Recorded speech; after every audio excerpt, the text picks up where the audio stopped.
You're a jack of all trades. Jack of all trades. You're a jack of all trades. Jack of all trades. Jack of all trades and master of none, like they say. If you were given a choice to be exceptional at one thing or useful across many, which would you choose? It sounds simple, but most of us live inside that tension every day, quietly switching between focus and curiosity, depth and range, wondering whether narrowing ourselves is discipline or hesitation. Because somewhere along the way, being a jack of all trades stopped sounding like possibility and started sounding like a mistake. But is it?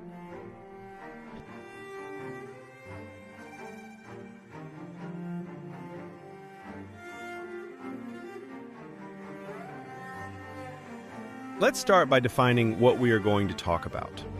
A jack of all trades is someone who can do many things reasonably well. Someone adaptable.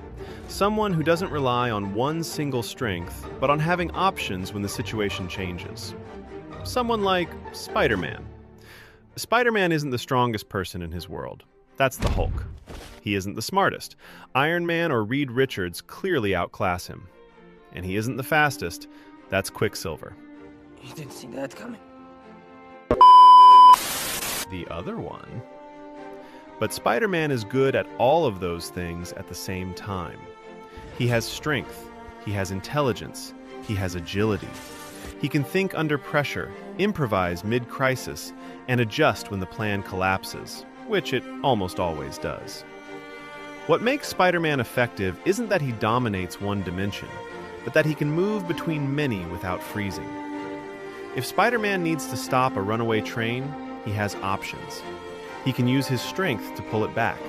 He can use his webs to anchor it. He can think like a scientist and disable the engine. Or he can rely on speed and agility to rescue passengers one by one. The point isn't that he chooses the perfect solution every time. The point is that when the problem changes, he still has a way forward. Now compare that to a master of one. A master of one is someone who commits completely to a single ability. Someone whose effectiveness comes from doing one thing so well that it solves almost every problem. Someone like the Hulk. The Hulk doesn't need versatility. He doesn't need tools. He doesn't need a backup plan. He has one solution: overwhelming strength. Locked door?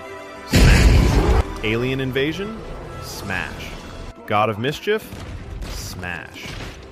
And when that one solution works, it works spectacularly. So the question isn't who's better. The real question is, what actually works when you need it? Because the answer depends entirely on the kind of world you're operating in. In stable environments, factories, rigid hierarchies, predictable systems, mastery wins. Depth compounds. Precision is rewarded. This is Hulk territory. But we don't live in a stable world anymore. We live in what systems thinkers call a high-entropy world. Unpredictable, interconnected, constantly shifting. Careers don't last decades. Skills expire. Entire industries reorganize themselves quietly, and then all at once. In environments like this, survival doesn't belong to the most optimized solution. It belongs to the most adaptable one. And that's where the jack of all trades stops looking unfocused and starts looking resilient. A generalist doesn't just collect skills, they connect them. They pivot when the rules change. They respond instead of repeat.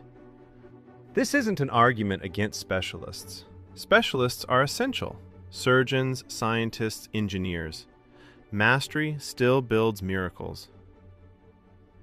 The real mistake is believing there's only one correct way to be competent. Because forcing a generalist mind to behave like a specialist doesn't create focus, it creates compression. Like holding your breath and calling it discipline.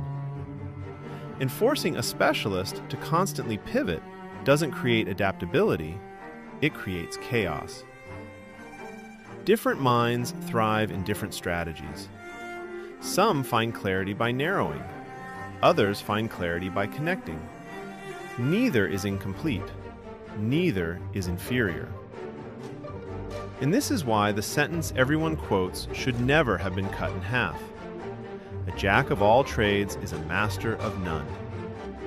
Yes, but oftentimes better than a master of one.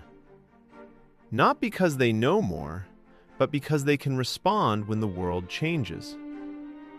So if your interests refuse to narrow, if your skills look scattered now, but strangely connected underneath, if choosing just one thing feels like cutting parts of yourself away, you're not failing at focus, you're adapting. And in a world like this one, being a jack of all trades isn't a weakness, it's a strategy. So let me ask you this. In the world you're actually living in, do you feel closer to being a jack of all trades, or are you trying to become a master of one? Tell me in the comments, which one are you right now? Before you go, like and share. It helps me create more ideas worth sitting with. Subscribe for what comes next.